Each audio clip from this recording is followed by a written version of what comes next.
what I have seen editors do is just get technical. Yeah. That's the biggest problem that these people have, right? And they don't solve for it at all, right? When I go meet new editors, they'll be like, हाँ मैं Premiere में ये ऐसा transition कर सकता हूँ, मैं ऐसा effect कर सकता हूँ. I'm like, what is the problem that you're trying to solve in the first place? Yeah. And that is what you really need to do. You need to really shift the way you look at things from an editor perspective to a problem solver perspective. Welcome everybody to another episode of Frame by Frame. I know we're a little late. It's been almost 2 months, but I felt sick. I'm still sick, by the way. But today's episode, I really wanted to focus upon the monetary aspect of editing. Now, I've been an editor. Martin has been an editor for God knows how long, and one thing that we have realized over the course of editing for 7 years, creating videos for God knows how long. It's incredibly difficult for you to differentiate between which direction should you take in terms of if you want to make more money consistently, right? And over the course of year, what me and both Martin have been able to figure out is how to position ourselves and how do we think and how do we approach the editing gigs that we do take once in a while. I don't know when I took the editing gig, but it's been a very long time since we've done that. But I know for a fact that there's a protocol that you can follow, that one can follow, that can help you land these editing gigs that one pay really well, that second that help you get these leads consistently and constantly upskill yourself and constantly you can up the price of your skills as well. So how do we do this? Well, before we go forward, I want to start with a little bit of a story. The reason behind why we are doing this episode in the first place, which is there's a Reddit called r/editors, and there's been multiple posts in regards to this where these new editors have been very confused in terms of, hey, whenever I try to apply for a job, one thing I'm consistently facing is they're looking or they're expecting me to have bunch more skills that do not necessarily fall in the editing category. Like they'll be like, hey, listen, I really want you to, design something. And the editor will be like, hey, I've never designed. And when he does design, because, the boss has expected and the design does not, come up to a certain level, either he gets fired or he does not get the kind of promotion or kind of money the person was expecting. And or they'll ask them to do motion design and they'll be like, I've never dealt in After Effects.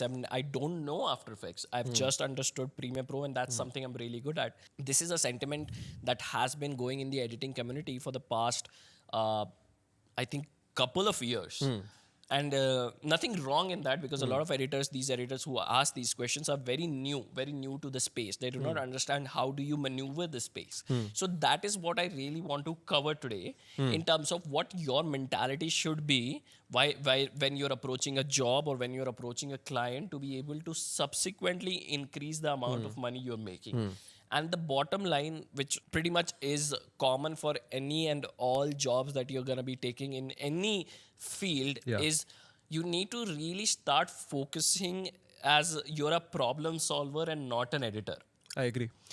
Because this is what we have noticed a lot of the time, right? I was talking to this designer who does around 20 LPA a year. And he's a freelancer and he says, I work only once or twice a month, maybe a couple of weeks, and then I make enough money to be able to, chill for the rest of the month. And that is a lifestyle that I really enjoy. I do not want to work excess. I do not want to work every day. I don't want to go to the office. I really want to work like a lion. I want to work when I work. And I really want to work like crazy. But when I'm relaxing, I just want to rest and I want to enjoy my day. That's what he really wanted. And the approach he takes towards that is his game plan is very different. He will approach clients, he'll do outbounds and stuff like that. In fact, he has a whole team for him to do that. But how he does it, he positioned himself as he'll talk to these marketplaces. For example, you have a Kirana store or you have a grocery store or and these grocery stores that have been here for a very long time. He's like, I'll help you scale it up. I'll help you increase your sales by just revamping the way your outside shop looks. So he's not an architecture, by the way. He's not an architecture. He won't create or renovate your house or your place. He just changed the way your packaging looks like from the outside. right? And what he does, and it's beautiful how he does it, he'll approach these hyper local, but they're pretty big. They've been in the business for like 10, 15-year grocery stores, kirana stores. And he'll be like, your boarding and this and your packaging, let me redesign it. And he will go to these guys, he'll talk to them, and he'll convince them into a client, and he'll change the outlook.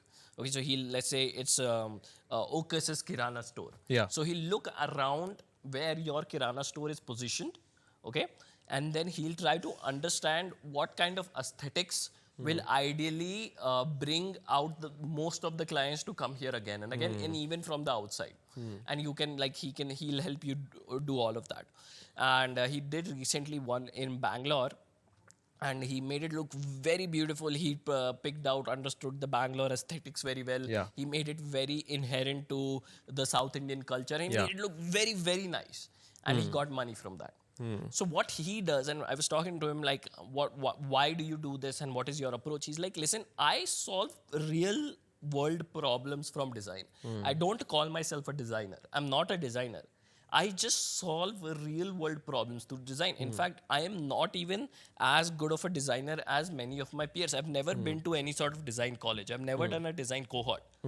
Right? This is something that just came about, and it turned out I'm really good at it, and I'm able to do it again and again consistently. And I have clients from all over India. Understood. Right? And he does nice 20 LP a year, sometimes on, sometimes off, but the business is growing well. And he can choose to, do bunch of other things if he chooses to, if he wants to expand. The bottom line I'm trying to get at here is, if you want to subsequently increase the amount of money you make, and you want to do it on a consistent basis, you really need to give up this mindset that you have that I am an editor, Yes. or I'm a designer, or I am XYZ. No, you're not. You have a skill, right, that you're either really good at or you're average at, whatever, but you need to figure out how you can use this skill to solve real world problems. Right? For example, if let's take this same example, the story that I've told of this person. Yeah. Let's say if the Kirana store, let's say Ocas's Kirana store, hired a designer to revamp the outside ka banner. Okay, will I pay the same amount that this guy charged? No, I won't. Why? Because I'm just asking you to do this specific thing. I've already thought the process, and whatever my belief behind it might be, it'll make me look good, it'll increase the brand, might scale, increase the sales, whatever. Right? What this person does is, he doesn't even let you think about that problem. He's like, listen, I know your problem. Your problem is you want more money, correct? He's like, yeah, let me solve it. And I'll just solve it by revamping the design. And this is the amount I'll charge.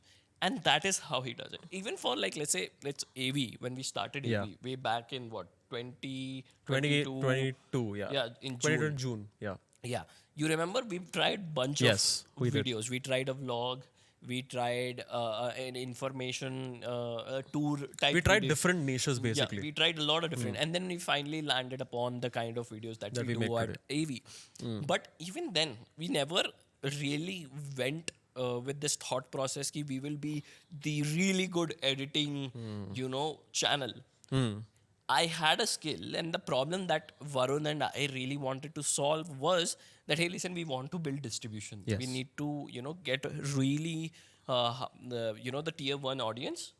We have to speak in English. I want to get super educated. And the reasoning behind it was obviously that not all viewership is equal, right? Because you can get hundreds of crores of views, but because India is such a developing country, and it's, we have tier 1, tier 2, and tier 3, and if you guys have watched Indus Valley Report, Yeah. and if you guys don't know, like anybody who makes, if you guys have a car and AC, and If you go to a school which costs you above 12,000 rupees a year, that means you are in the top 13% of the country. yeah.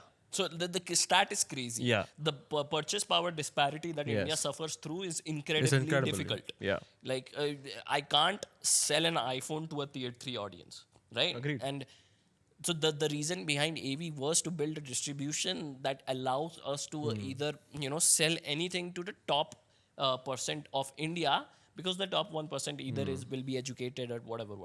The way we approached it was, okay, so then let's double down on incredible production. Yeah. so that people believe like, oh my god, whenever they look they go, oh my god, I really like this channel. That's one way to attract hyping audience.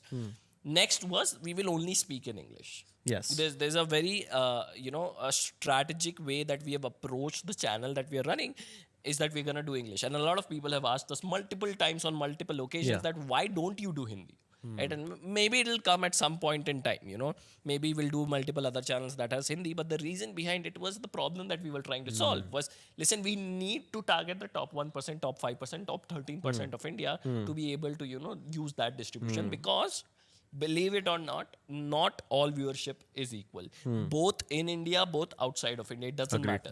Agreed. Right? And when we approached that, so the idea behind it was not that, hey, listen, we are gonna have the best editing game. No. Yeah. We're trying to solve a problem, which is top 10% of India. How do we attract them? The way we're gonna be attracting them is being really high value production. Another filter toward that is gonna be English, blah blah, so on and so forth. Right? That's the problem. That is the approach as an editor that you need to have. Right? And I also think as you came to the point of understanding how the problem is solved, right? What I have seen editors do is just get technical. Yeah. That's the biggest problem that these people have, right? And they don't solve for it at all, right? When I go meet new editors, they'll be like, "हाँ, मैं Premiere में ये ऐसा transition कर सकता हूँ, मैं ऐसा effect कर सकता हूँ." I'm like, "What is the problem that you're trying to solve in the first place?" Yeah. Right? I spoke to one of my friends who actually runs a podcast, right? And he was like, bhai, I require some editors, and I'm looking for something that can actually increase the amount of viewership that I'm getting. Yeah. Right? And he was like, yeah, I'll hire some editors, and it may probably solve the problem because I'm not able to push more content. I looked at the content first. I was like, first things first, the problem is with your content. It's not the problem with the editing at all. Right? And when he was saying, okay, I'm going to talk about XYZ, right? How much have you delved deep, and how much have you experimented with that XYZ, or have you combined it together? Yeah. Right? That's the problem. And these people, instead of trying to play around with more content buckets, they just stick to one thing. Correct. Right? And that is something that I don't work with, because at the end of the day, we also ran so many experiments. We did vlogs, we did the information type videos, we did Indus Valley. Yeah. Indus Valley worked, right? But if we were done it on AV, it would have not worked.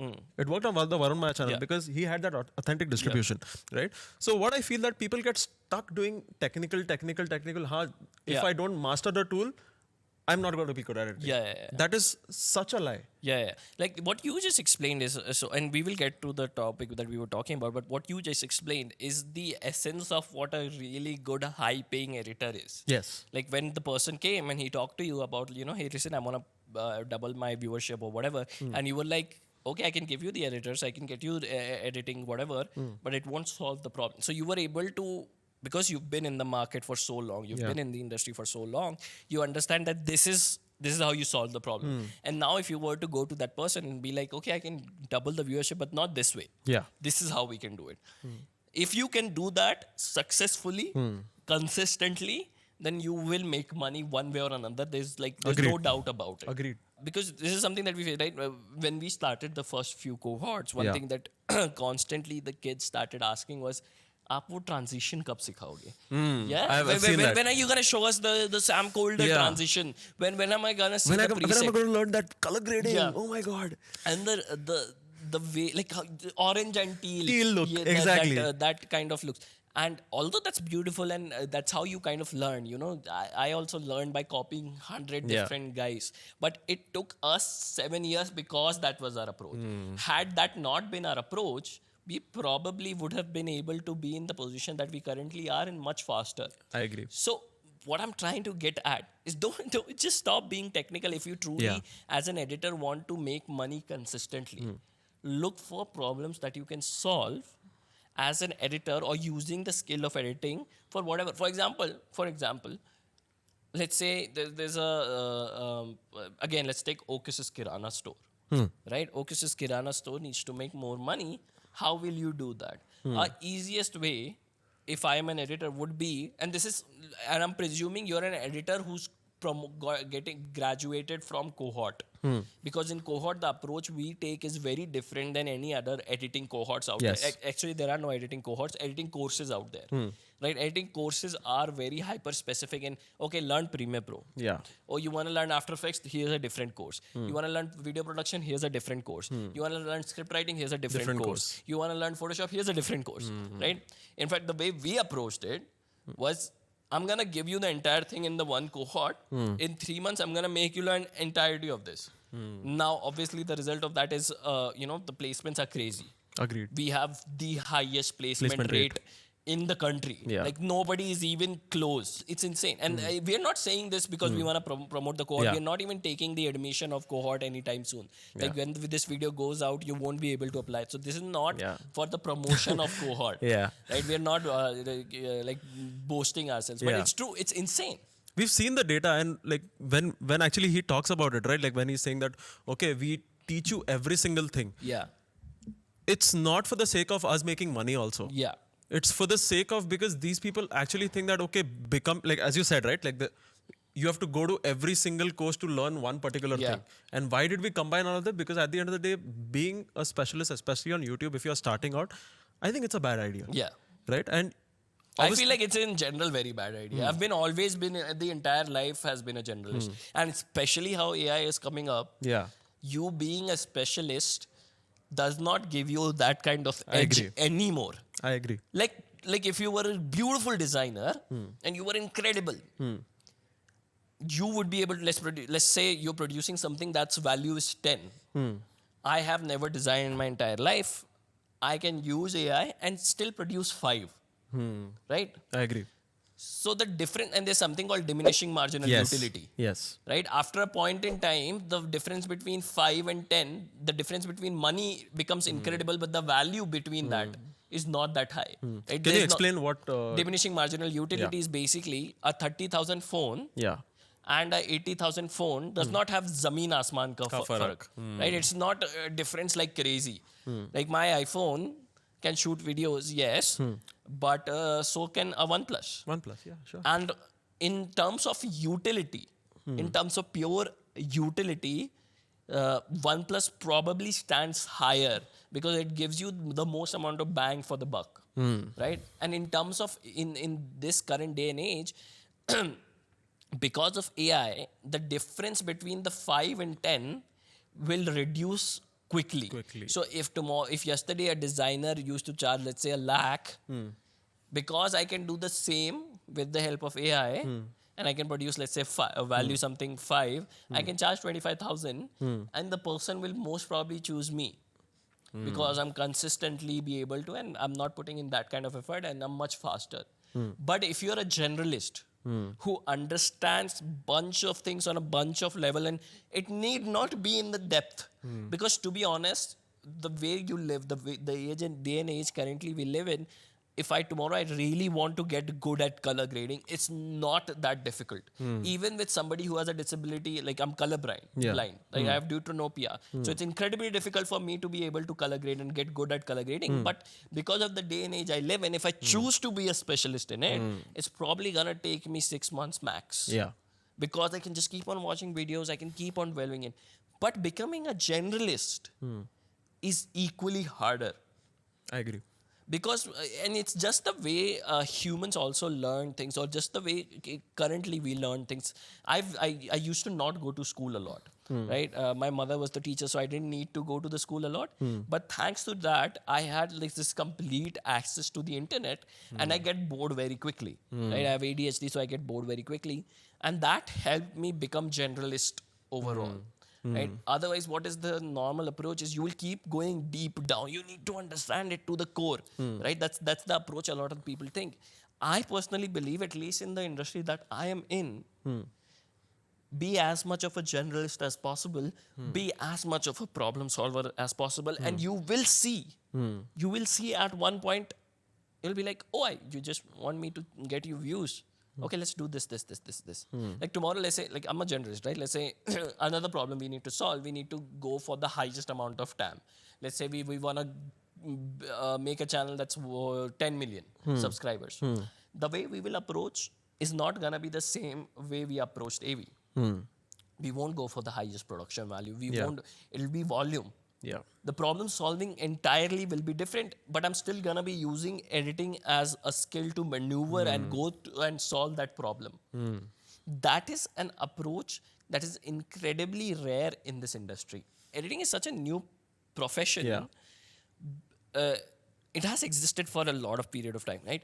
But most editors always existed in this hyper media group industries like Bollywood, like Hollywood, or like, you know, Kannada TV shows or TV shows in general, right? That's where this has existed. And the way those guys approached editing was subsequently different than the way YouTubers or the way Yeah. we edit videos.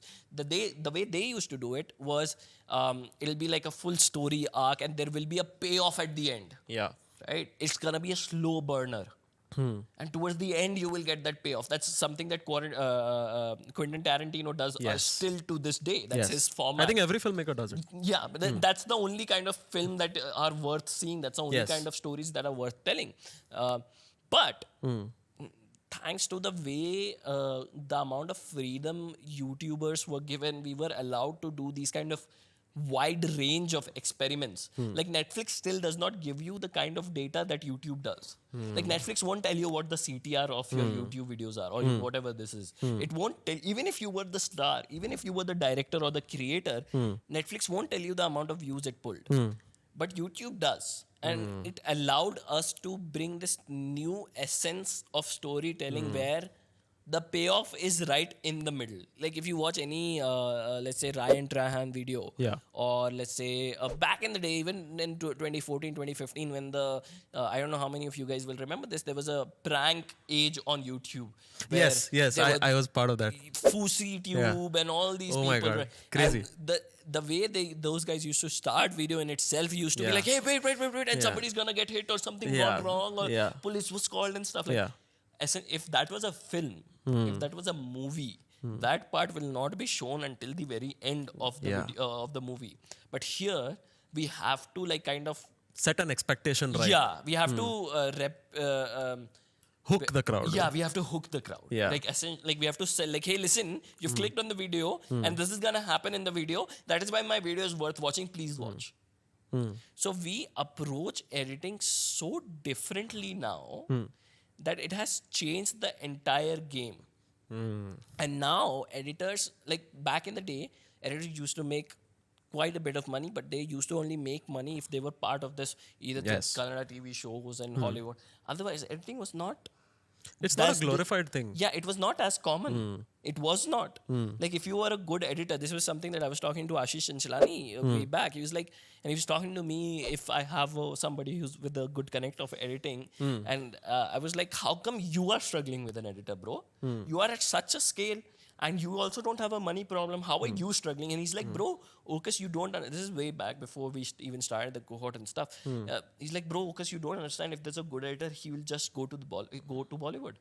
He won't stay here. There's no way I'll be able to pay him the amount of money he makes in Bollywood. And I also think that he wouldn't understand the way Ashish makes those videos. But now, thanks to the rise of social media, thanks to the way Instagram is popping up, thanks to the way people, businesses, and everybody around in the world are realizing the amount of value just content creation holds. Yeah. That I do need an editor. Like all of a sudden, editing has become such a like if you were an editor, let's say even 10 years ago, and you didn't edit in movies, people would look at you weird. Yeah. Like they'll be like, what do you mean so you do commercials? And you'd be like, no, I actually edit YouTube videos. And they'd be like, what do you mean? What do you mean? Like it doesn't make sense. But now all of a sudden, every single editor has like, oh, you're an editor. Would you like to edit for me? Hey, what kind of videos can you show me? Or do you have a portfolio? Oh, okay. It's immediate business talks. I think after 2015, like after the rise of these Indian creators, I've seen so many editors come out there, like especially like during our cohorts also, when the COVID pandemic hit and all of that other stuff happened. I feel the influx of editors, or probably the demand of editors, was so much that because at the end of the day, creators were reaching their audiences. Yeah.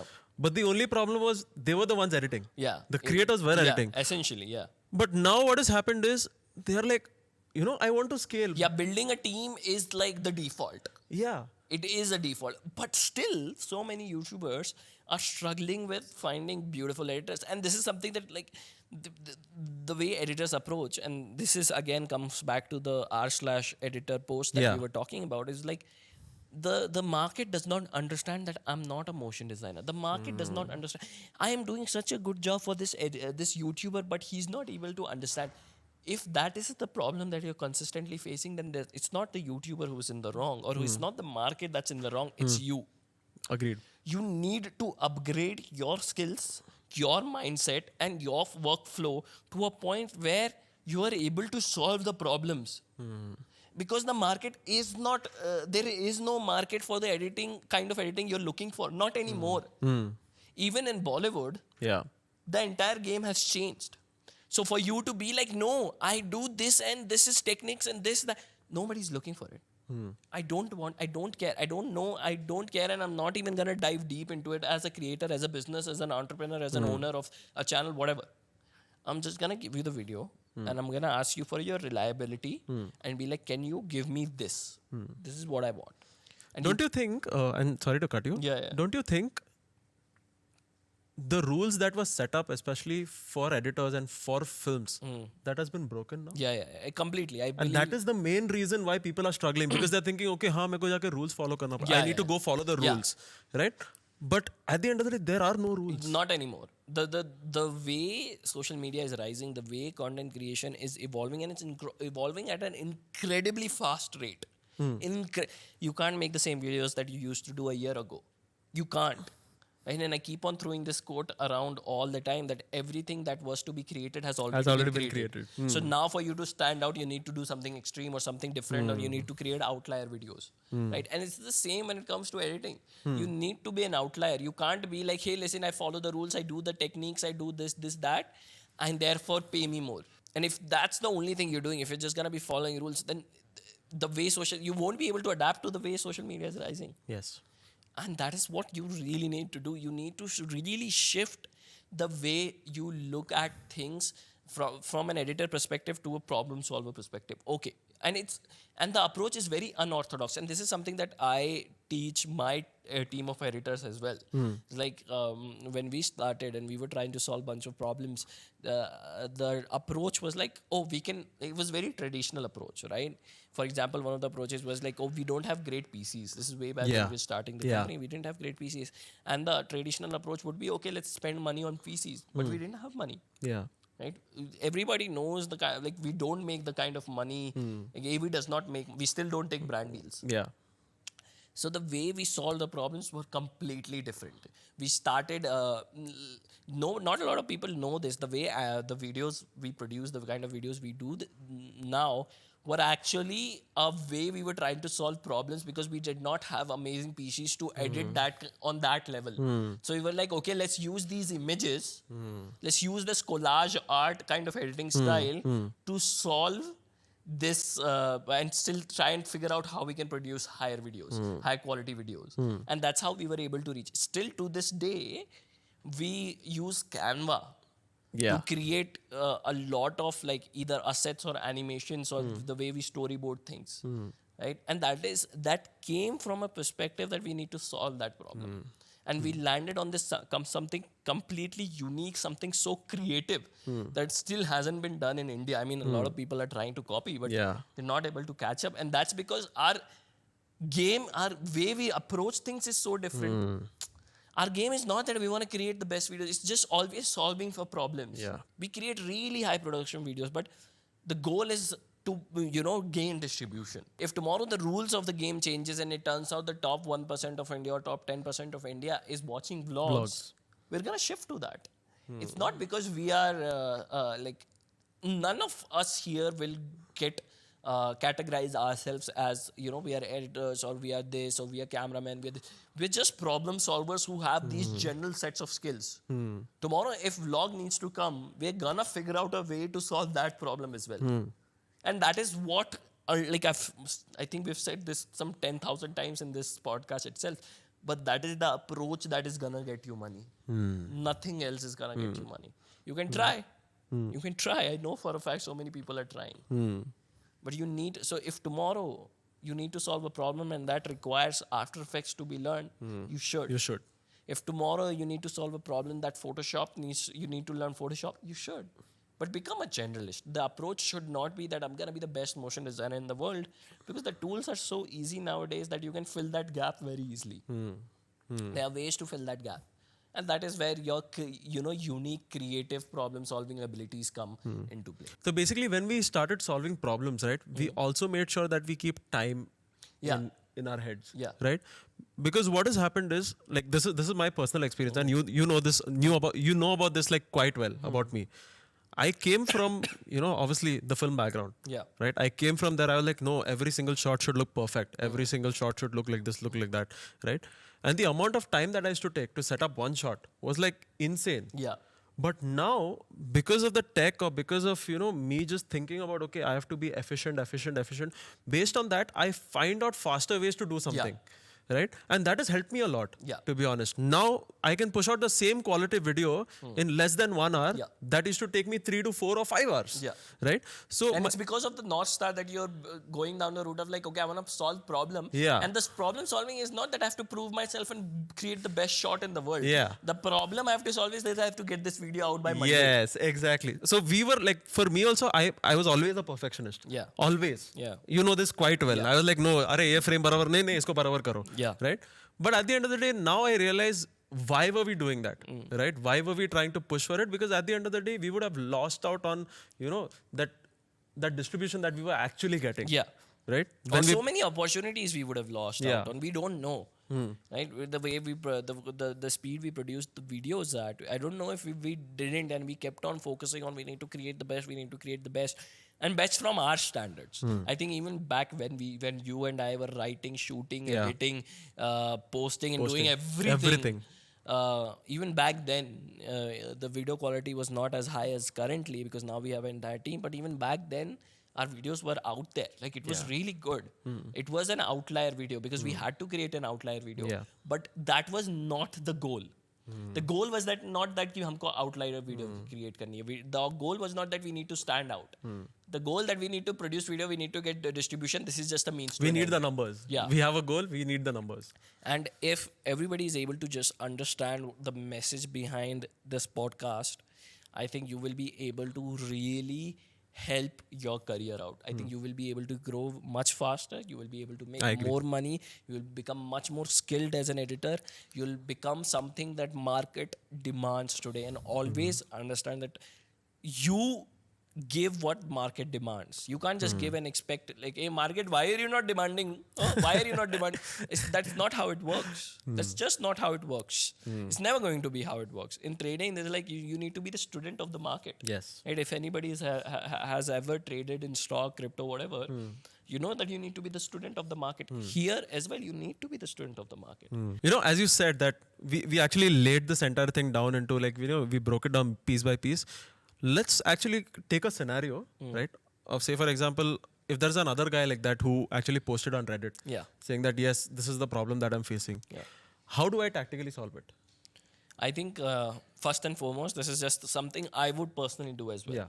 And then again, not a promotion, but I would actually join the cohort because at least in editing terms, because you will given the very strong foundation and you'll have that general understanding of everything. You'll understand YouTube, you'll understand, because we also prepare for like client, like how do you do interviews, what kind of approach you need to have. These kind of thoughts that I've given on the podcast has already been given to the cohort students. So that is some first approach I would do. I'll join a cohort, I'll get the fundamental set of skills that'll put me in that, and then from there on, I would start understanding how the best way I would do it for me to be able to get more clients, I would start creating content myself. Because even if after I've just done cohort, if I start creating content, that becomes my portfolio. Yes. And it's much easier for you to get a client by sharing a video, by sharing your social media presence, than by sharing a CV. It's like just 10 times easier. Plus, you have skin in the game, basically. Yeah. It just makes sense. Like the moment I see, oh, you have tried and you've failed and you've gained 1,000 views or whatever, I'll be like, That's a good perfect. You sign. know. Yeah. You know, come in. That's it. I don't even need to look at anything else. Even today, if any editor out there, like for example, one of our really good editors, his name is Shashank. He used to be a YouTuber. Yeah. He used to do editing. He used to get 200, 300 views, but he was really good. And I could understand that, oh, you've tried, fallen on your face, tried again and learned. Beautiful, come in. Same with another editor called Sumit, same with much more. Right? So if that is the approach that you take, I think you will be able to solve for 99% of the things. And I think just to add to his, to his points, basically just expose yourself to various different things that's happening in the market, right? Don't just get stuck to one. Like when people say, okay, I'm going to make gaming videos, guys, like everything, as he says, right? Like everything has to be created on the, everything that has been created on the internet has already been created. What is the quote again? Yeah. Was that the quote? Everything that has to be created has already been created. Already been created, right? So I think you should expose yourself to various different things. Try combining two niches, try combining two different styles, try combining, like at the end of the day, like, when we say, right, creativity is never original. Creativity is always remixed, right? So I guess once you expose yourself to various different things, that will become your environment. Once that becomes your environment, you will be like, you will always be there saying that, okay, what's happening in the market? Because at the end of the day, some people don't know where to start, right? So this is one of the ways. Yeah. Go expose yourself to something that you've not watched before, right? Maybe go watch a vlog. Maybe go watch a video by some, MIT courseware, how they've done the video. It's pulled millions of views, right? But at the end of the day, it's all about you exposing yourself. It's all about you creating the environment and you leveling up every single day, right? If that doesn't happen, it's going to be very hard for you. Yeah. Right? So that was, on that note, let's end the podcast. This was like absolutely freaking amazing. We want to do more of this because at the end of the day, Hopefully more consistently this time. I really want to do it consistently. Obviously, let us know in the comments if there are any other topics that you want us to talk about. Yeah. And let us know what you thought about the episode. And please don't forget to subscribe. And I will see you guys later. We will see you guys later. Bye.